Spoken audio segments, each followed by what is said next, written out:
semuanya. Untuk khususnya kali ini, ya Mas Arief, ini kaitannya dengan kedosenan, gitu ya. Karena kemarin kita biasanya bicara itu banyak universitas, ya tetap ke universitas, tapi mungkin titik beratnya kali ini bagaimana peran dosen ini bukan hanya untuk universitas, tapi para dosen ini, karena kita asosiasi dosen. Sekaligus Pak Arief juga sebagai Wakil Ketua Umum Dosen dan acting untuk tahun depan sebagai Ketua Forum Rektor Indonesia. Ya, tidak usah berpanjang lebar, silakan Pak Arief. Ini waktunya sangat luas, jadi mau sejam silakan kalau kuat. Sambil nunggu Pak Menteri nanti. Enggak, nanti kita sebelum Pak Menteri hadir mungkin kita bisa isi sambil jalan, nanti kita diskus sambil nunggu Pak Menteri. Silakan Mas Arief. Baik, terima kasih Prof. Arief. Assalamualaikum warahmatullahi wabarakatuh. Ini sesama Arief harus kompak, Pak. Yang saya hormati Ketua Umum ADI, Bapak Dinopati Jalal, sahabat saya, dan juga yang selalu menginspirasi kita semua. Saya kira beliau adalah sosok yang luar biasa dalam hal bagaimana mampu untuk terus mengupdate kita semua dan tentang bagaimana situasi internasional, dan kemudian juga pikiran-pikiran beliau sangat progresif. Saya kira ini patut kita contoh. Bapak Ibu sekalian, pada kesempatan hari ini terima kasih atas undangannya dan kesempatannya. Memang pendidikan distance learning ini sesuatu yang menjadi keniscayaan pada saat situasi seperti sekarang ini dengan adaptasi yang sangat cepat. Karena kejadian kurang lebih pada bulan akhir Februari, Maret, kemudian semua orang harus diminta untuk melakukan shifting dari offline menjadi online dalam waktu kurang lebih 2 minggu. Ini sebuah persiapan yang sangat cepat sekali. Nah, namun demikian, saya akan mulai dari kata-kata Charles Darwin yang dia mengatakan bahwa jadi bukan semata-mata spesies yang terkuat dan paling pinter yang survive, tapi adalah yang responsif terhadap perubahan. Dan saat ini kita menghadapi perubahan yang saya kira begitu dahsyat ya. Begitu dahsyat, VUCA sudah di depan mata, dan VUCA itu tahun lalu kita masih berpikir tentang volatility ya. Sebuah perubahan yang begitu dengan turbulensi begitu cepat dan sebagainya, tapi kita belum pernah merasakan apa yang disebut dengan uncertainty, kecuali climate change. Tapi hari ini kita merasakan betul apa yang disebut dengan uncertainty. Kita merasakan betul apa yang disebut dengan ketidakpastian dengan adanya pandemi COVID ini. Nah, sehingga tentu kita berharap bahwa VUCA yang seyogyanya, yang biasanya itu akan membuat kita ini fragile, tapi bagaimana kita ini membuat VUCA baru dengan visi yang kuat, understanding yang kuat, clarity yang kuat, agility yang kuat, sehingga dari fragile bisa menjadi agile. Nah, ini sekedar gambaran bagaimana menghadapi VUCA ini khususnya untuk uncertainty, maka engagement, kolaborasi, dan flexibility menurut saya sesuatu yang sangat penting sekali, sehingga ADI menjadi sebuah media, institusi, untuk mempertemukan berbagai dosen yang ada di berbagai tempat, sebagai tempat kita untuk sama-sama merespons perubahan ini. Jadi kita juga dituntut untuk bagaimana memiliki orientasi masa depan yang kuat, karena kata orang itu stagnasi itu terjadi karena ada inability to escape from the past, dan juga inability to find the future. Ya. Jadi ada kegagalan kita untuk lari dari masa lalu, dan kegagalan kita untuk menemukan masa depan. Itulah stagnasi. Nah, sehingga kita memang sangat penting sekali untuk bisa memiliki mindset adaptif, ya, mindset future, ya. Juga di dalamnya bagaimana kita ini bisa memiliki komitmen besar untuk melangkah ke depan ini. Nah, Ibu sekalian, ini adalah sebuah gambaran tentang bagaimana volatility dan uncertainty ini memang harus dihadirkan sebuah gagasan baru, langkah-langkah baru yang konkret, apa yang disebut dengan future practice. Karena saat ini kita yang selalu kita rasakan adalah apa yang disebut dengan best practice. Best practice ini kita best practice menangani corona dari mana? Dari Tiongkok, dari Jepang. Kita seolah-olah kalau mengacu pada best practice adalah sesuatu yang sifatnya follower. Tapi era ke depan adalah era di mana siapa kecepatan kita untuk menentukan masa depan kita ini dengan future practice yang ada, ini justru akan menjadi kekuatan kita. Jadi dengan future practice menurut saya ini sesuatu yang belum pernah ada, dan kalau banyak sekali dosen bisa hadir dengan future practice, saya yakin Indonesia akan sangat maju. Karena apa? Karena kita menjadi leader, kita akan menjadi trendsetter. Kalau kita menjadi trendsetter, itulah sebenarnya sebaik-baik negara adalah kita adalah memiliki leadership dan pengaruh di level global. Tentu tidak hanya semata dalam konteks politik, tapi juga dalam konteks inovasi-inovasi yang ada. Kita merasakan betapa Tiongkok begitu dahsyat sekali inovasinya, cepat sekali, Korea begitu cepat sekali, yang kemudian dua negara ini kemudian meredam tumbuhnya inovasi-inovasi, mendisrupsi inovasi-inovasi yang saat ini sudah ada, ya karena mereka lah yang saat ini menghadirkan future practice. Nah, sehingga dengan future practice ini saya yakin kita bisa melakukan lompatan-lompatan dalam masa new normal ini. Nah, Ibu sekalian, dan lompatan-lompatan itu future practice itu hanya bisa kita lakukan kalau kita memiliki creativity. Ini Jack Ma pernah mengatakan, in the future is not about the competition of knowledge, it is a competition of creativity, competition of imagination, competition of learning, competition of independent thinking. Ini kata Jack Ma yang menurut saya sangat menarik. Jadi kompetisi masa depan sih bukan karena semata kita ini punya modal uang yang banyak, tapi apa artinya modal finansial yang besar tanpa ada creativity. Karena Jack Ma juga hadir dengan Alibaba, menurut saya karena kreativiti yang luar biasa. Begitu pula Nadiem Makarim dengan Gojek, kemudian Ahmad Zaki dengan dulunya Bukalapak, semua adalah bisa hadir dengan apa? Karena yang orientasinya adalah pada future practice. Seorang Nadiem Makarim, kalau dia mengacu pada best practice, maka dia akan banyak belajar dari Bluebird, dari Express, dan dari taksi-taksi konvensional. Tapi karena bisa keluar dari perangkap best practice, tapi future practice, sehingga hadir dengan Gojek dan sebagainya. Saya kira itu sebuah langkah yang kalau ini semakin banyak orang-orang Indonesia berorientasi pada future practice ini, kita akan bisa merasakan Indonesia ini menjadi bangsa yang unggul. Nah, Ibu sekalian, nah persoalan kita saat ini yang kita hadapi adalah persiapan tentang bagaimana menghadapi new normal. Ya. Dan tadi saya sampaikan tentang mengapa isu ketidakpastian menjadi penting, karena pendidikan kita berorientasi pada menghasilkan skill-skill para mahasiswa yang siap beradaptasi terhadap ketidakpastian dan bahkan bisa merespon perubahan dan ketidakpastian dengan lebih baik. Nah, jadi skill-skill tadi yang sampaikan itu merupakan satu rujukan bagi kita dalam mendevelop kurikulum di kampus agar menghasilkan orang-orang yang benar-benar bisa menjadi bukan saja adaptif ya, tapi bisa jadi trendsetter perubahan. Nah, persoalan sekarang adalah kita berada dalam sebuah kondisi new normal. Tadi Mas Dino sudah menjelaskan bagaimana situasi di global, tentang Tiongkok dan sebagainya, tentang kondisi COVID ini. Namun kita memang ini harus hadir dengan sebuah gagasan-gagasan baru, bagaimana menyikapi new normal ini. Jadi new normal, maaf ini sekedar sekedar visualisasi, itulah sebuah kondisi di mana ini pandemi COVID sudah melandai. Belum hilang, melandai ya. Ini kalau benar-benar hilang kan namanya renormal, bukan new normal. Sehingga dalam new normal ini memang kita harus melakukan adaptasi termasuk dalam bidang pendidikan. Nah, dalam pendidikan ini dalam pembelajaran dan juga dalam berbagai hal kita harus melakukan sesuatu yang berbeda. Nah, namun demikian sebelum itu memang hal yang perlu kita cermati adalah bagaimana peran sains dalam kebijakan menghadapi new normal ini ya. Jadi saat ini, Bapak sekalian, ini kalau kita lihat, maaf ini saya coba ngotak-ngatik sendiri, ini mungkin Mas Dino nanti bisa ngoreksi, bisa lihat dari kacamata teori political science, saya bukan political science, tapi saya political ecology. Jadi antara politik dan sains ini, memang kebijakan itu adalah sebuah produk politik ya. Tapi bagaimana pengaruh sains terhadap policy ini menjadi penting. Tarikan-tarikan antara politik dan sains ini sekarang begitu kita rasakan. Memang ada yang politiknya dominan, sainsnya minimal, misalnya sainsnya low, seperti misalnya kita lihat kebijakan-kebijakan bansos, kebijakan yang sifatnya afirmatif untuk menjaga stabilitas sosial, stabilitas politik, saya kira itu lebih banyak ke pertimbangan politik. Ya. Tapi kalau kita lihat untuk resource management itu di saat dalam teori-teori terbaru sudah mulai hibrid antara politik dan sains. Karena ketika sains menjadi dominan dalam resource management, ya, yang terjadi adalah ketidakadilan. Ketika politik dominan, yang terjadi adalah ketidakakuratan. Sehingga hibrid antara sains dan politik, ini menurut saya satu hal yang sangat penting, dan bukunya Timothy Forsyth, ya, dia orang LSE, London School of Economics, menulis buku bagus sekali tentang critical political ecology, yang dia coba bagaimana kombinasi sains dan politik dalam sebuah formulasi kebijakan.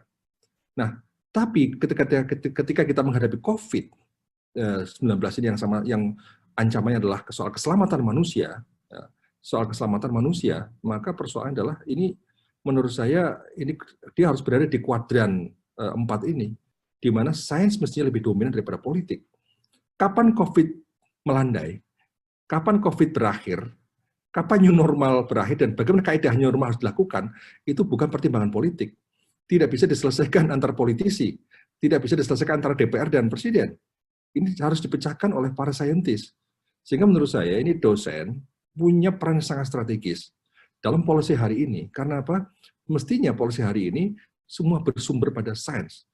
Dan persoalan yang sekarang kita hadapi adalah bahwa sains, ya, sains epidemiologi, sains kesehatan, ya, ini masih terpisah dengan sains dalam bidang ekonomi dan sosial. Dalam konteks resource management, memang sains ini sudah menyatu. Ada bidang namanya ecological economics, ada bidang namanya environmental economics, ya.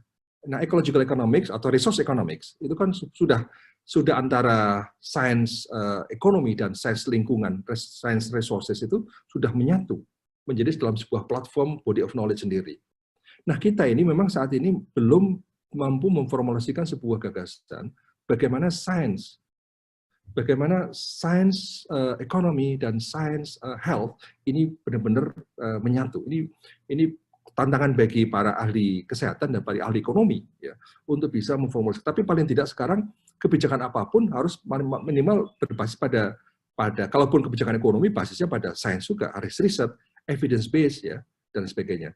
Nah, sehingga kapan kita relaksasi, kapan kita memasuki istilah new normal, PSBB diperpanjang, mestinya harus bertumbuh ada pertimbangan sains ini.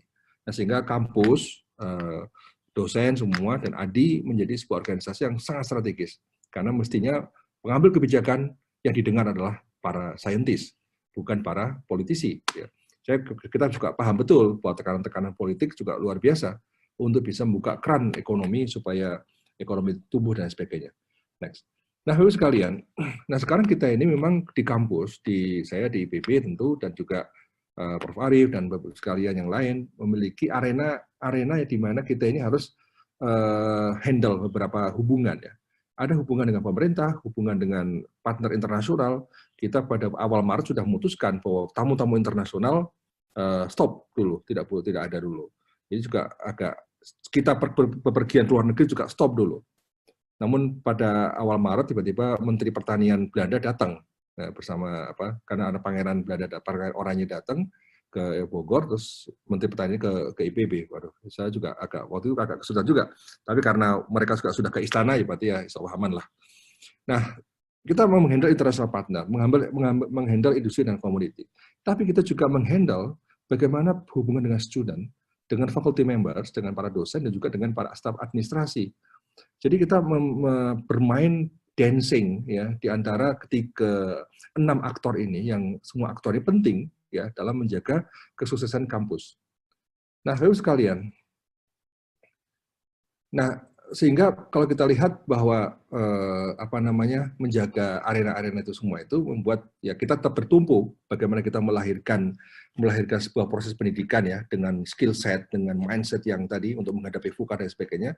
Bagaimana kita tetap dalam koridor ini dengan tetap goal pendidikan IPB 4.0 ini, tetap proses pendidikan ke depan dalam era new normal pun ini bisa tercapai. Nah, ini kan sesuatu yang menurut saya sangat berat, ya. Kita tahu, jadi Mas Dino juga sudah menyampaikan betapa menjemungkan sekali pendidikan melalui harus menatap screen berkali-kali. Kita pun webinar setiap hari bisa 5-6 kali menatap screen yang begitu lama. Memang mata juga agak repot juga, apalagi buat anak-anak kecil. Namun jelas bahwa kita sekarang merasakan bahwa ini ada beberapa implikasi-implikasi dari pandemi coronavirus ini pada pendidikan tinggi. Tentu tadi saya sampaikan arenanya seperti itu, sehingga dampaknya pada teaching and learning, juga pada student enrollment dan sebagainya, kemudian pada faculty members, pada infrastructure, pada research, dan juga pada community outreach. Nah, Bapak sekalian, saya ingin sekedar bagaimana kita menyampaikan beberapa pembelajaran dari IPB, plus minusnya, ya, baik mencangkut masalah infrastruktur IT, kemudian bagaimana perubahan positif, ya, perubahan positif untuk IPB keseharian, kemudian juga memaintain international bonding kita, kemudian bagaimana kita strategi untuk pendidikannya, dan juga pada research dan community service. Nah, Bapak sekalian, Ini 13 protokol yang sudah kita siapkan, dan kemudian ini adalah fase-fase yang sudah kita lakukan dari mulai Februari sampai hari ini. Fase-fase kita lakukan berbagai hal yang itu menjadi acuan bagi kita melakukan regulasi di internal IPB. Nah, dalam pendidikan, hal yang penting adalah bagaimana ini sudah terjadi disrupsi teknologi, dan sehingga yang namanya IT infrastructure itu sesuatu yang sudah sangat penting, sehingga digital transformation di perguruan tinggi itu sudah menjadi keniscayaan. Digital transformation itu kan sesuatu yang sangat penting untuk meningkatkan digital capability para dosen. Memang kita tahu bahwa para dosen ada yang nama, sebagian dosen yang ada hari ini adalah digital migrant, bukan digital native. Ya, digital migrant berarti memang ya kita tahulah bahwa digital migrant orang-orang yang seperti kita ini, bahwa tidak menguasai aspek digital secara lebih fasih dan sebagainya. Dan kemudian kita juga harus mengembangkan platform-platform pendidikan seperti virtual learning environment, ya, VLE, kita mengatakan LMS, Learning Management System, ya, dan kemudian orang juga harus mengupload dalam sebuah platform pendidikan ini, dan saya kira hampir semua kampus sudah punya yang namanya platform untuk online course ini. Nah, Bapak sekalian, jadi ini sesuatu yang sangat penting tadi saya sampaikan tadi. Kebetulan tadi pagi saya juga berkomunikasi dengan dengan anak saya yang di Amerika, yang kebetulan lagi sekolah di sana, dengan ada melihat online itu seperti apa. Saya bilang, tanya online ya, dia bilang pakai Zoom. Oh, oke. Terus cara ngajarnya gimana? Cara ngajarnya ada yang pakai ini, sebagian pakai kertas, dosennya pakai kamera di kertasin. Kenapa? Karena dosen-dosen tadi digital migran. Ternyata digital migran itu tidak hanya orang Indonesia, tapi dosen-dosen Amerika juga sama. Mereka tidak semua cukup ramah dengan teknologi digital, ya. Tapi ada ya banyak lucu-lucu, misalnya menulis presentasi pakai kertas, kemudian kameranya nyorot kertasnya itu, jadi bukan menggunakan animasi, menggunakan apa-apa. Nah, next. Nah, Bapak sekalian, yang ketiga adalah tadi saya katakan tentang aspek risk management. Itu menjadi pembelajaran yang luar biasa di kampus kita ini. Dengan risk management itu sekarang seorang sudah mulai tentang risiko. Dan juga yang terakhir adalah tentang bagaimana kehidupan kita dengan masyarakat, dengan khususnya orang-orang di kampus. Saya harus banyak interaksi dengan staf, interaksi dengan para dosen, interaksi dengan mahasiswa. Ya, jadi bagaimana kita harus mengenal, memantau perkembangan mereka. Memang setiap hari deg-degan, takut ada mahasiswa atau dosen yang masuk ke rumah sakit dan sebagainya. Itu care ya terhadap itu, saya kira satu hal yang tumbuh, ya. Jadi di antara orang-orang yang ada di kampus ini. Nah, yang ketiga adalah bagaimana tentang equity, ya, tentang saya tidak tahu bahwa di Amerika mungkin semua sudah nggak ada masalah tentang masalah gap internet akses. Tapi di dunia ketiga seperti Indonesia, kita merasakan betul bagaimana internet akses ini ada gap yang luar biasa dari segi kapasiti secara finansial. Sehingga mau tidak mau kita harus memberikan insentif untuk para mahasiswa 150.000 per bulan per orang, ya, untuk bisa mereka akses internet untuk bisa sukses dalam pembelajaran ini. Begitu pula dalam penggunaan teknologi secara lebih efektif. Nah, Bapak sekalian, terus bagaimana kita handle tentang international mobility? Jadi memang mau tidak mau beberapa riset project harus ditunda, harus bahkan dibatalkan, ya.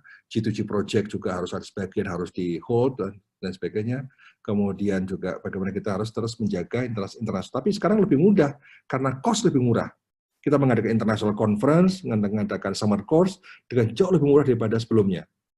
Luar biasa sekarang ini hikmah yang bisa kita rasakan dengan adanya COVID ini. Karena sekarang saya bisa berkomunikasi dengan rektor Monash, rektor mana-mana untuk diskusi bareng dan sebagainya dengan sangat-sangat mudah, sangat murah, tanpa harus saya ke Australia, tanpa harus bikin janjian yang terlalu rumit dan sebagainya.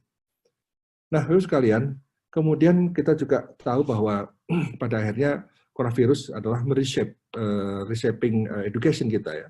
Jadi bahwa memang ini persoalan kita adalah persoalan skill kita, mahasiswa juga harus mulai terbiasa dengan online course, tapi dosen juga yang paling penting lagi harus siap dengan sebuah materi yang menarik, materi yang tidak membosankan, materi yang kan prinsipnya adalah learning outcome. Ketika learning outcome itu menjadi orientasi kita, maka mau tidak mau kita didorong untuk bisa mencapai learning outcome dengan proses yang ada. Nah, Bapak sekalian, tentu di sini juga kita merasakan bahwa education ini kita tidak sekedar sebagai tempat belajar, ya, tapi adalah tempat bagaimana kita juga care, coaching, ya. Jadi juga dengan masyarakat, jadi sekarang makna pendidikan lebih luas, pembelajaran sekarang jauh lebih luas karena misalnya kita praktikum, ya sudah praktikum mengamati perkembangan lingkungan sehari-hari. Ketika praktikum misalnya tentang pembiakan tanaman, silakan Anda mencari pohon pisang di kampung Anda, kemudian tolong dibelah. Jadi mereka sekarang menghadapi sesuatu yang sifatnya real di lapangan itu. Itu sesuatu yang menurut saya sangat tren yang sangat bagus. Nah, kemudian juga bagaimana ini kepentingan kita untuk menginvest ya infrastruktur ya, kemudian untuk bisa menyediakan fasilitas yang sehat, yang sanitasinya bagus. Ya.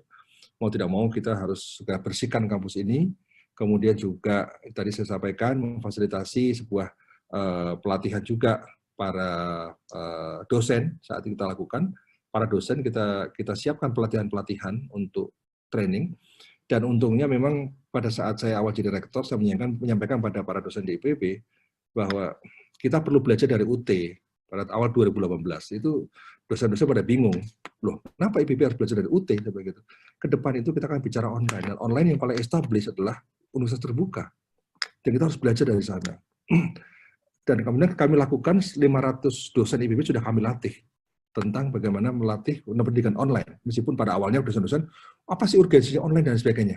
Untung kita sudah melakukan pelatihan 50% dosen di IPB kita latih pendidikan online selama 2018-2019. Sehingga ketika sekarang menghadapi ketidakpastian dengan COVID ini, alhamdulillah sekarang sudah mereka relatif lebih bisa beradaptasi dibandingkan dengan orang yang sama sekali tidak pernah training tentang pendidikan online. Nah, jadi saya kira ini penting beberapa upaya untuk langkah pendidikan ini. Sehingga kita memberikan bantuan kuota internet dan juga bantuan sosial. Jadi bantuan internet ini cukup besar, ya. Kemudian bantuan makan bagi mahasiswa yang tidak pulang, yang ada di dalam kampus, di asrama sebagian, kita harus maintain, kita harus jaga betul, kita care mereka. Karena apa? Karena mereka tidak bisa makan di sembarang di luar. Ya. Kita jaga karena juga mahasiswa asing ada di sini, di kampus, sekitar kampus, ada 750 mahasiswa yang harus kita jaga juga. Nah, sehingga mau tidak mau sekarang lagi ramai soal UKT, uang kuliah tunggal mahasiswa, masa tentu menuntut agar diturunkan UKT-nya, tapi kita mengambil kebijakan bahwa ini harus dilakukan secara apa namanya adil. Adil itu bukan bagi data. Yang benar-benar terdampak sekali kita kasih kebebasan, pengurangan dan sebagainya. Jadi ini penyesuaian ini adalah untuk orang-orang yang terdampak. Nah, sehingga kita pun juga harus wisuda online, kemudian juga ini untuk perkuliahan ke depan juga perkuliahan untuk sampai bulan Desember ini kita lakukan secara online. Namun memang ada persoalan untuk yang hard science seperti banyak di IPB kaitan dengan praktikum. Sehingga mau tidak mau sekarang kita akan mulai pada bulan September, Oktober online untuk kuliah, kemudian mulai bulan November full praktikum untuk beberapa prodi tertentu. Yang lainnya kita lakukan secara online semuanya. Ya, seperti misalnya kedokteran hewan kan tidak mungkin menyuntik kelinci dengan hanya melihat YouTube. Dia harus pegang kelincinya, harus pegang ayamnya, harus pegang sapinya, dombanya dan sebagainya. Nah, ini hal-hal yang sifatnya membutuhkan skill dan psikomotorik. Menurut saya terus kita lakukan. Dan inilah bentuk bagaimana kita pentahapan orang masuk kampus. Saya membayangkan kalau 25.000 pada waktu yang sama masuk kampus, ini juga risiko sangat besar sekali. Sehingga kita masih bertahan dengan kebijakan online sampai bulan Desember, tapi untuk prodi tertentu itu hanya masuk kampus hanya untuk praktikum setelah pada bulan November nanti. Nah, Bapak sekalian, kami juga akhirnya melakukan survei pembelajaran daring karena sudah berlangsung, kemudian Departemen Statistik kita melakukan survei. Nah, ternyata mahasiswa umumnya menggunakan internet berbasis seluler dengan kuota jaringan yang sangat yang bervariasi ya. Dan kemudian 76% mahasiswa menyatakan bahwa mereka dapat melakukan pembelajaran daring dengan cukup berada di dalam rumah. Tidak perlu harus naik pohon, atau naik menara, ya, atau naik gedung tingkat dan sebagainya. Cukup dari rumah karena relatif aksesnya lebih bagus. Nah, biaya akses internet untuk mahasiswa, ini kami survei memang bervariasi, ada yang 131, ada yang, ini rata-ratanya ya, ada 120.000, ini dilakukan untuk per bulan, jadi variasinya 100 hingga 200.000 per bulan. Jadi memang tidak terlihat perbedaan yang besar dan antar strata pendidikan, baik diploma, ya, vokasi maupun sarjana maupun pasca sarjana. Nah, Ibu sekalian, kemudian bagaimana dengan metode pembelajaran? Jadi dosen cenderung melakukan pembelajaran sinkronus. Ya ternyata ini, ya yang ada ini adalah bahwa kalau responden apakah setuju atau tidak, mahasiswa ini respondennya. Kegiatan pembelajaran online yang saya ikuti dapat dilakukan kapan saja di waktu yang ini ya, mereka setuju. Tetapi saya lebih senang menggunakan video kuliah online secara video conference. Ya, jadi yang pasca sarjana separuh mengatakan ya setuju. Tapi ternyata untuk S1 39%, hanya 30% yang senang dengan kuliah-kuliah online seperti ini. Jadi peserta mata kuliah menggunakan video conference ini, saya kira komposisi seperti ini, ya, yang sifatnya sinkronus, ya. Kemudian juga ada yang menggunakan chat WA, ya. Biasanya chat WA pada saat diskusi atau menggunakan Zoom, ya. Next. Kemudian juga menggunakan Zoom, kemudian menggunakan apalagi Webex, ya. Kemudian juga menggunakan yang lainnya. Nah, ini juga menarik. Ternyata mahasiswa merasa tugas yang diberikan dosen kurang proporsional dan cenderung lebih banyak dibandingkan dengan pembelajaran konvensional. Jadi dosen memberikan penugasan ya, agar mahasiswa cari bahan, kemudian ini ternyata mahasiswa kita mengeluh terhadap hal ini. Jadi merasa mahasiswa ini bahwa kesibukan belajar online ternyata lebih tinggi daripada belajar pada saat konvensional. Ini dirasakan oleh mahasiswa IPB. Next. Nah, Bapak sekalian juga bagaimana peran dosen? Jadi secara umum mahasiswa menilai bahwa dosen memberikan respon yang baik dalam memberikan bantuan kepada mahasiswa yang kesulitan, ya, melalui, kalau saya pribadi biasanya saya syuting video, kemudian buat animasi, kemudian saya taruh di platform LMS-nya IPB, kemudian sebagian juga di LMS, ada juga di YouTube. Nah, kemudian mereka belajar dulu. Pada saat kita tatap muka, waktunya hanya maksimal 1 jam hanya untuk tanya jawab terhadap materi yang sudah saya berikan sebelumnya. Jadi memang kombinasi antara sinkronus dan asinkronus. Nah, Bapak sekalian, bagaimana dengan output pembelajaran? Jadi ternyata ada 3 variabel penting yang menjadi hal yang harus diperhatikan dari hasil penelitian kita, survei kita. Pertama adalah antusiasme mahasiswa, ya. Kemudian kedua proporsionalitas tugas. Yang ketiga adalah kelancaran perkuliahan, ya. Jadi ini saya kira 3 variabel ini yang menurut mahasiswa sangat, dan dari survei ini sangat penting sekali. Kalau mahasiswa yang punya antusias yang sangat tinggi untuk belajar, memang dia relatif merasakan bahwa kuliah belajar online itu oke, kuliah belajar bagus. Nah, ini kita bisa lihat dari sisi ini menggunakan teknik classification tree. Jadi teridentifikasi bahwa mahasiswa merasa learning outcome itu bisa tercapai kalau mereka itu satu antusias mengikuti pembelajaran online, ya, antusias punya passion untuk belajar itu. Kemudian kedua adalah merasa pembelajaran berjalan lancar tanpa gangguan, ya, baik akses internet dan sebagainya. Kemudian mendapatkan tugas yang proporsional, jadi bagi dosen-dosen memberikan tugas proporsional, jadi itu akan jauh lebih baik dibandingkan dengan over tugasan.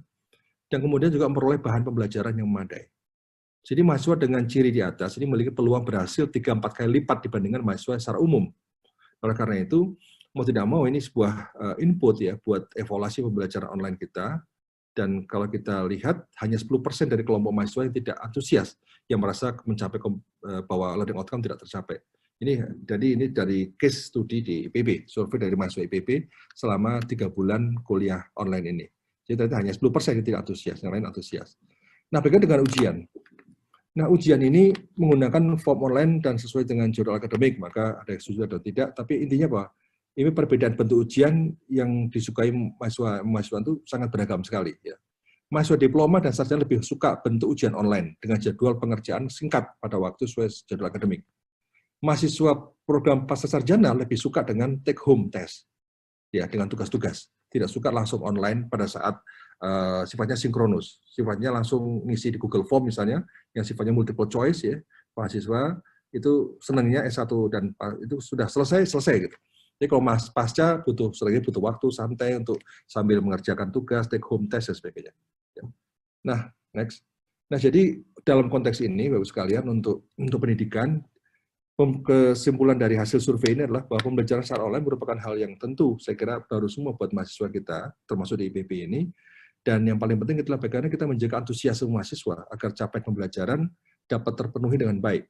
Sehingga kita juga perlukan upaya peningkatan kemampuan dosen untuk menyelenggarakan pembelajaran online, terutama bentuk-bentuk pembelajaran yang asinkronus ya. Jadi bagaimana menyiapkan video untuk diupload di LMS dan sebagainya. Ini sesuatu yang kita sekarang lagi 2 bulan ini mempersiapkan pelatihan-pelatihan dosen agar bisa menyampaikan kuliah online dengan baik.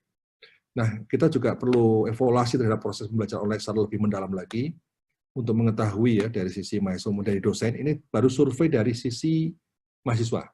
Ini belum survei dari dosen. Sekarang kita sedang melakukan survei di mata dosen seperti apa pembelajaran online ini.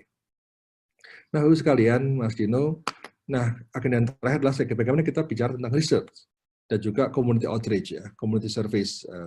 Nah, ini mau tidak mau sekarang ini kita perlu inovasi-inovasi, desain-desain research yang lebih inovatif dan sebagainya. Dan ternyata orang menggunakan meta-analisis research sekarang jauh lebih populer dan berbasis pada big data. Ya. Termasuk di dalamnya kita adalah bagaimana memformulasikan ya strategi research dengan menggunakan new normal approach. Saya kira topik-topik sekarang sangat menarik dan ini sangat penting buat kita semua para dosen yang menjadi pembelajar. Memang ukuran kita ini survive atau tidak dalam new normal ini adalah ukuran pada bagaimana kita ini bisa merespons perubahan ini cepat atau tidak. Agility kita sebagai pembelajar ini menjadi taruhan. Oleh karena itu, negara-negara bisa langsung keluar berbagai inovasi, kecuali vaksin. Nah, kita di Indonesia sudah juga sangat variasi dan bagus-bagus inovasi-inovasinya. Ini menurut saya bagian dari kecepatan kita untuk merespons dan kecepatan kita sebagai pembelajar. Nah, Bapak sekalian, ini adalah untuk beberapa ada 6 priority research program ya. Pertama tes diagnostik ya. Jadi sekarang mengembangkan diagnostik test kit yang selama ini kita ini impor. PCR kit kita itu impor ya. Reagen juga kita impor semua dari Tiongkok, dari Korea, kadang-kadang juga nggak kompatibel dengan PCR kita. Kemudian juga instrumentasi sekarang kita juga sedang kembangkan. Kemudian juga obat-obatan ya, juga ingredients ya. Yang berasal dari produk-produk lokal, kemudian juga akan mengembangkan obat-obatan yang lain ya, dan juga yang organik. Kemudian juga kita mengembangkan bagaimana minuman, makanan yang untuk meningkatkan imun ya, seperti kita jambu merah ya, jambu merah itu jambu biji merah ya. Kemudian juga jeruk, itu sesuatu yang sangat penting untuk kita. Dan sesuatu yang lain lagi adalah bagaimana kita mengembangkan sebuah model-model, baik model software. IPB sudah punya software baru namanya software karya Pak Iman Sugeng itu, ya software sangat bagus sekali untuk bisa memprediksi ya dan sebagainya untuk COVID jika orang tidak perlu menghitung ulang, tinggal masukin data angka saja sudah keluar formulanya. Dan kemudian juga sistem logistik pangan ini dan juga hal-hal food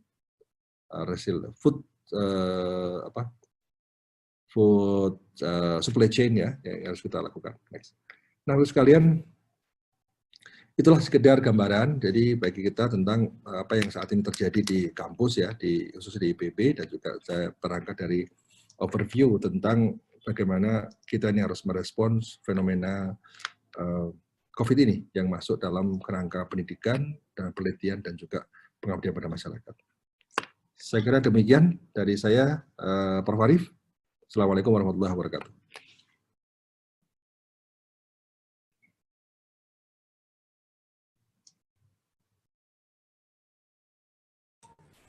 Waalaikumsalam. Prof. Ya. Terima kasih Prof. Arif, Pak Rektor. Ini kita lanjut saja, ada beberapa pertanyaan dari dari para peserta acara ini. Di antaranya adalah begini, salah satunya ini ya, dari Pak Mulyadi dari Makassar ini ya, Rektor Universitas Fajar ya, dia juga pengurus ADI, APTISI, ABPTSI. Nah, ini.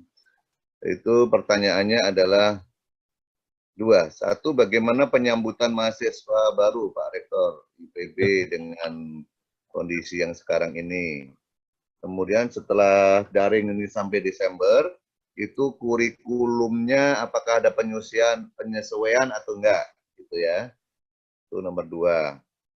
Nomor 3, nanti yang lain kita ini kan, bagaimana dengan menjamin kompetensi khususnya tadi yang hard science, karena ini dari Polman Astra Pak Joko Subagio.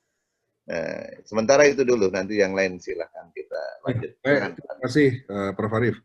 Jadi untuk penerimaan mahasiswa baru kami akan lakukan secara online, murni online ya. Jadi pada waktu nanti bulan Agustus akan penerimaan mahasiswa baru, semua lah online. Jadi mahasiswa baru tidak datang ke Bogor, semua masih di daerah masing-masing dan kuliah selama 1 semester. Oleh karena itu kuliah 1 semester ini memang mau tidak mau harus kita modifikasi urutan mata kuliahnya yang dulunya kombinasi antara praktikum di lab dan sebagainya, sekarang semua diambil mata kuliah yang tidak ada praktikum laboratorium. Jadi kita sesuaikan, sehingga kurikulum termasuk tadi, pertanyaan yang kedua tadi, apakah kurikulum kemudian berubah? Memang IPB punya kurikulum baru, sekarang K2020, sebagai respon IPB 4.0 ini. Nah, kemudian untuk perkuliahan yang ada praktikum tadi itu, ya, jadi kuliah seluruh departemen sekarang yang ada di IPB ini, sekarang sedang berpikir menciptakan mata kuliah, menggeser-geser kuliah pada bulan September sampai bulan Desember, September sampai Januari ini adalah kuliah-kuliah yang minimal aspek laboratorium fisiknya. Nah, namun bagi yang punya laboratorium fisik yang sulit untuk digantikan dengan YouTube, digantikan dengan praktikum di sekeliling sekitarnya dan sebagainya, maka kita memungkinkan untuk kita adakan pada bulan November, Desember. Meskipun ternyata dari hasil pengamatan kita, departemen yang memilih opsi ini juga tidak banyak. Nah, tapi ini bagus, karena apa? Supaya orang masuk ke Bogor itu bertahap. Sekitar 500 dulu bertahap, tidak langsung brol 25.000, itu saya kira sangat berbahaya. Nah, kemudian berikutnya lagi, bagi perkuliahan yang ada, yang untuk hard science, yang ternyata memilih online sampai bulan Januari, ya, maka dalam semester break Januari-Februari, kita membuka kembali. Mahasiswa datang untuk pelatihan, sebagai pengganti praktikum-praktikum yang terlewat semasa kuliah daring. Ya. Jadi ada kompensasi berupa sifatnya pelatihan. Seperti misalnya GIS. GIS kan komputer mahasiswa terbatas, kapasitas komputer terbatas, ya, sehingga mereka mau tidak mau harus menggunakan komputer yang ada di kampus misalnya gitu. Nah, sehingga pada saat itu ya mereka akan pada saat Januari Februari itulah mereka akan ke kampus untuk membayar, istilahnya membayar utang-utang praktikum-praktikumnya itu ya, di pool pada saat semester break nanti itu. Nah, ini sekarang terus kita kita sempurnakan model skenario ini, tapi mau tidak mau skenario harus diambil karena kita juga belum tahu, karena orang datang ke Bogor pun sekarang kan mau tidak mau harus 14 hari karantina dulu, harus dipastikan sehat, dipastikan tidak kena COVID dan sebagainya. Ini saya kira protokol-protokol yang saat ini sudah kita siapkan. Nah, sehingga bagi mahasiswa yang mau penelitian di kampus pun juga sama sekarang. Sekarang kan kita baru buka mahasiswa untuk penelitian tugas akhir yang di lab secara terbatas. Ya. Jadi itu Pak Arief, jawaban saya.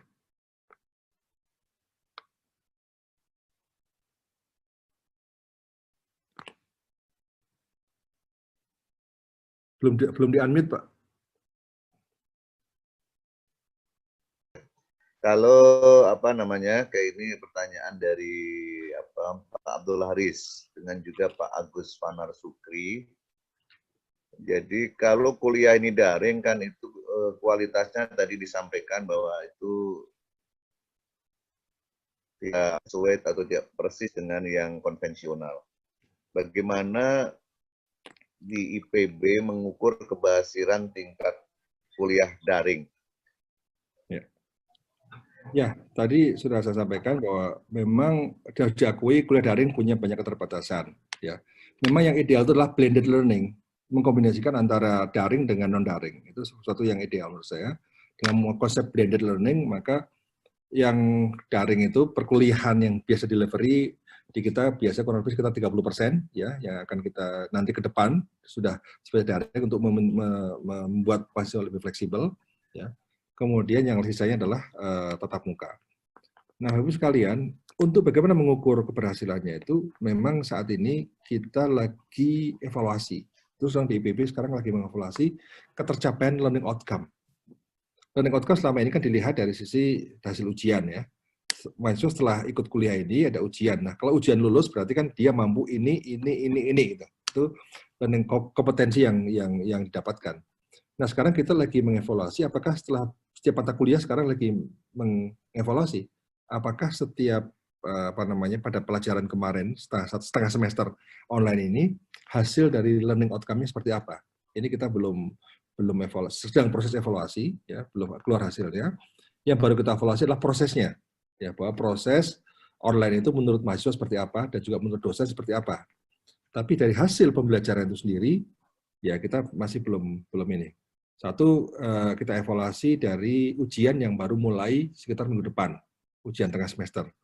Jadi kalau ujian tengah semester ke depan sudah berlangsung selama kurang lebih 2 minggu, ada hasilnya, nah kemudian itulah saya kira akan bisa evaluasi secara lebih baik tentang learning outcome, tercapai atau tidak. Saya kira itu Pak. Terakhir mungkin ini Pak Arief, Ya. untuk bagaimana pelaksanaan magang, KKN, penelitian, skripsi, dan lain sebagainya. Ini kemarin juga sudah kita diskusikan dengan Rektor UI, waktu kami bareng-bareng dengan Pak Rektor UI. Namun rasanya di IPB bisa jadi beda karena banyak yang tadi dikatakan Hajain.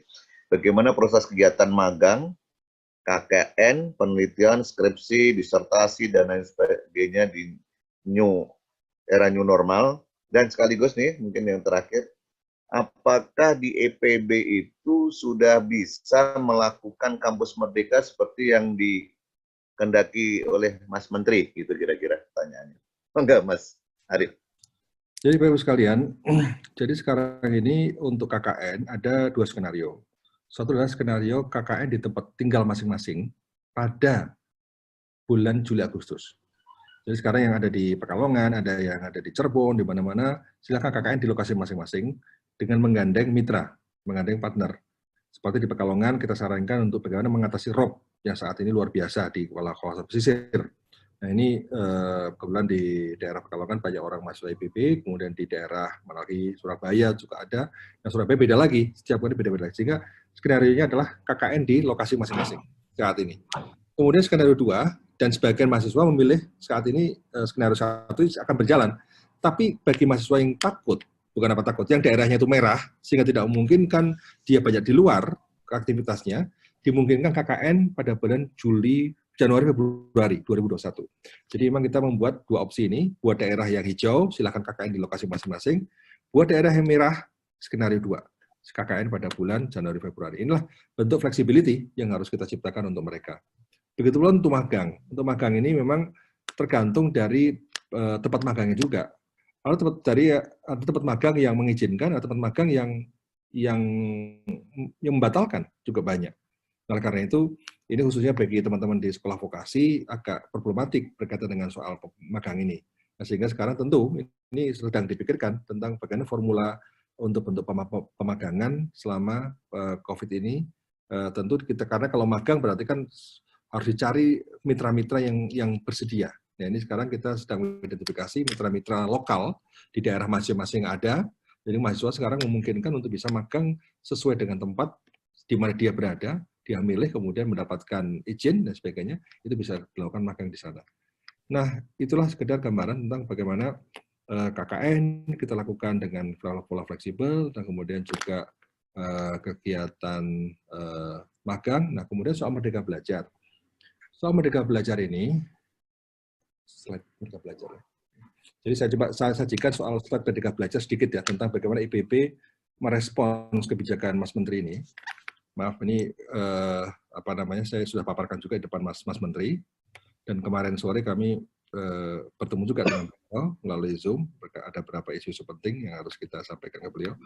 Nah, tapi untuk yang Merdeka Belajar ini ada 8 tipologi yang kita siapkan agar mahasiswa bisa mengikuti apa yang sekarang menjadi kebijakan Mas Menteri. Nah, jadi yang tipe yang pertama, jadi sebentar kita akan tampilkan sedikit slide ya untuk melihat perkembangan ini. Silakan Mas Ricci, bisa ditampilkan Merdeka Belajar. Ini sekarang sedang proses uploading untuk ini. Yang bagian akhir aja, Mas Ricci. Nah, di dalamnya adalah intinya apa? Intinya mau tidak mau kita harus siap, karena Mas Menteri juga menghendaki bahwa Merdeka Belajar diberlakukan sekarang ini. Tapi Merdeka Belajar yang artinya flexibility mengambil mata kuliah di tempat lain, itu ternyata kalau kita lihat di IPB itu sudah berlangsung sejak tahun 2005. Jadi bagi kita bukan hal yang baru. Sejak tahun 2005 kita sudah menerapkan orang ngambil mata kuliah di mana-mana sudah nggak ada masalah. Di berlintas program studi nggak ada masalah. Nah, hanya saja ketika sekarang ada program 1 semester di luar kampus seperti magang, proyek di desa, pertukaran pelajar. Ini kita menggunakan model pertama. 1 semester magang industri. Bagaimana struktur kurikulum merespons 1 semester magang di industri, misalnya ini. Jadi pada tahun keempat, ini ada EC, itu adalah enrichment courses. Jadi mereka magang di industri, kemudian plus learning hours, kemudian plus tugas akhir, skripsi. IPB sekarang mengambil keputusan bahwa skripsi di IPB sekarang tidak lagi harus individu, boleh kolektif, boleh kerjasama, karena memang kita sedang mengasah skill kolaborasi. Ketika kita kembangkan smart farming, maka orang-orang agronomi nggak bisa sendiri, dia harus gandeng orang IT.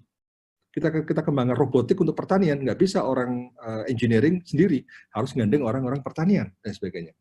Nah, inilah bentuk itu. Nah, kemudian untuk tadi kembali ke soal model ini 1 semester magang di industri, maka pada semester 1, 2, 3, 4 itu memungkinkan dia ngambil mata kuliah di berbagai tempat. Ini kita sudah siapkan slot-slotnya. Kemudian untuk model 2 semester magang di industri bagaimana? Ini sudah kita siapkan juga. Jadi pada tahun keempat, dia full 2 semester ada di industri dengan magang. Nah, bagian tugas akhirnya, ini sudah kita siapkan semua. Kemudian model yang ketiga adalah 1 semester exchange program di luar negeri misalnya.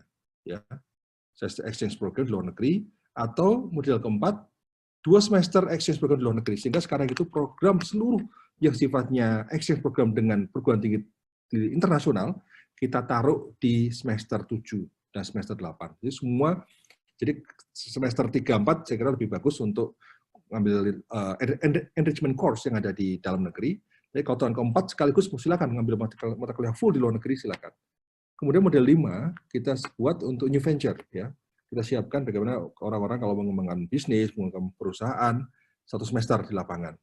Bisa juga kalau misalnya 2 semester full, maka tidak ada kuliah. Jadi kalau tadi masih ada kuliah di semester 7 atau semester 8 karena semester 7 di lapangan. Ini sekarang kalau semester 7 dan 8 itu maka mereka full di lapangan. Next. Kemudian yang model ke-7 ini model kalau dia dalam mengerjakan outreach sekolah desa. Nah, ini sekarang kita dorong mahasiswa di IPB karena kita memiliki 53 desa binaan di Jawa Barat untuk mempercepat proses transformasi pertanian 4.0 di sana. Oleh karena itu dengan kita ini mengembangkan pertanian di sana, inilah orang-orang IPB hadir para mahasiswa ini untuk bisa membantu mendampingi BUMDes selama 1 semester, selama 1 bulan. Nah, kemudian model terakhir ini model 8, kalau 2 semester full di desa. Kalau 1 semester, yang model 7 Mas, sebentar. Ini ada kuliah prodi 18-20 SKS di dalam prodi di kampus ya. Kemudian dia bisa kemudian semester 8-nya saya mau mengabdi di desa full selama itu 1 semester. Nah, kalau yang model 8 full 2 semester. Ini seperti apa skenarionya? Sehingga kan implikasi penerapan model belajar seperti ini 2 semester misalnya mahasiswa sekarang untuk semester 7 semester 8 tiba-tiba mahasiswa milih oke saya akan di lapangan semester 7 dan semester 8. Maka ada penyesuaian di semester 3, semester 4 dan sebagainya. Nah, memang Pak Menteri minta agar model seperti IPB ini harus segera diterapkan ya untuk di tahun ini juga. Nah, tentu kita lagi mengencourage mahasiswa siapa yang tertarik karena sifatnya ini adalah opsional, sifatnya voluntary. Tapi kita menyiapkan sebuah struktur, sebuah ruang buat mahasiswa, ini hak mahasiswa untuk memanfaatkan momentum ini untuk bisa berkiprah 1 semester, 2 semester di lapangan magang maupun untuk industri, maupun untuk tadi Komdev di pedesaan. Jadi saya kira Pak, tentang Merdeka Belajar. Terima kasih Pak Arief.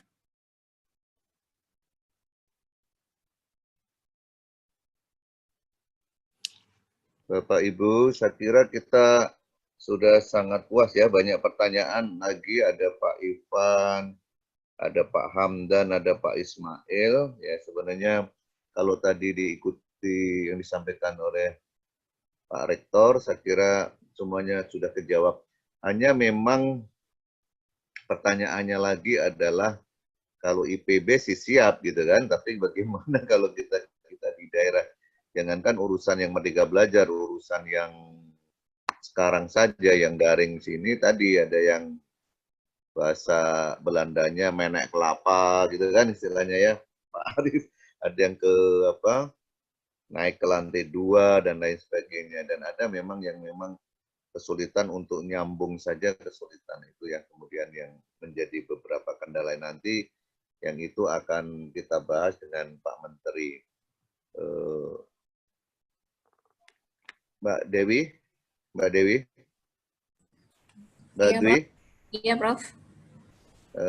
apakah Mas Menteri sudah hadir?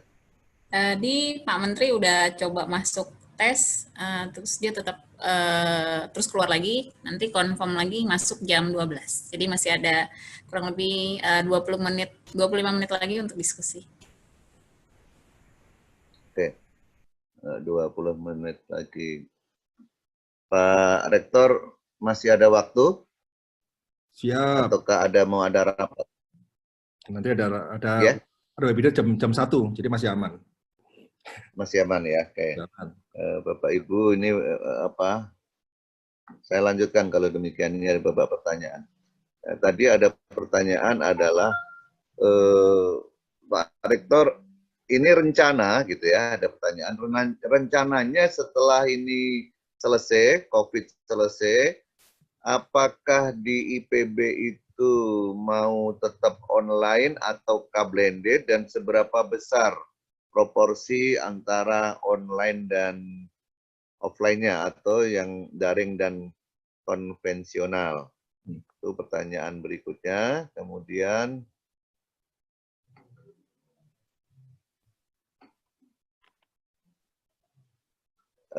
ini yang agak pertanyaan yang bagaimana memastikan bahwa apa namanya, cara dosen mengajar itu ini bagaimana untuk mengontrol daringnya itu apakah berjalan dengan baik, dan kemudian bagaimana memastikan evaluasi pelaksanaan ujian itu dilaksanakan dengan jujur atau tidak gitu. Karena ada yang tanda petik ya, ada yang dibantu atau dan lain sebagainya. Nah, ini bagaimana penilaiannya itu gitu.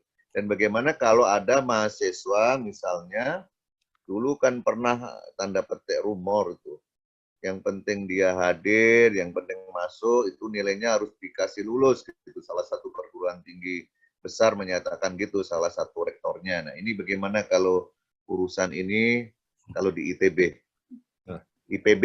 Ya, silakan Pak Rektor. Prof. Arief, jadi begini, kami tadi kalau soal apa namanya pertanyaan yang pertama itu tentang tadi saya lupa itu. Yang kejujuran dalam dia evaluasi.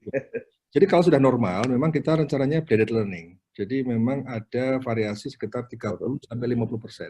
Itu akan dilakukan blended. Ya. 30-50%. Itu kita kebijakan untuk yang nanti bulan Februari ke depan. Kalau moga-moga sudah aman ya, kita tetap blended learning. Nah, bagaimana untuk ujiannya? Memang ujian ini, kalau saya memberikan ujian take home, meskipun itu tidak disukai oleh mahasiswa. Mahasiswa sukanya yang hari itu juga. Nah, sekarang di IPB sudah banyak dosen yang khususnya untuk yang hard science itu, kalau saya kan ngajar social science, jadi memang tidak bisa multiple choice terlalu dominan. Nah, kalau yang hard science mungkin kan multiple choice, matematik, kimia, biologi, sebagainya. Sekarang kan sudah banyak instrumen untuk bisa ujian real time. Jadi begitu dia menjawab, sudah, nggak bisa dibalikin lagi. Jadi dia menjawab, kemudian setelah selesai jawaban ada 20-30 soal, nilai langsung keluar.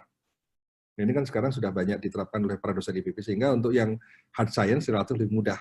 Justru hard science lebih mudah menilainya untuk itu. Nah, kemudian tadi ada pertanyaan juga tentang bagaimana kalau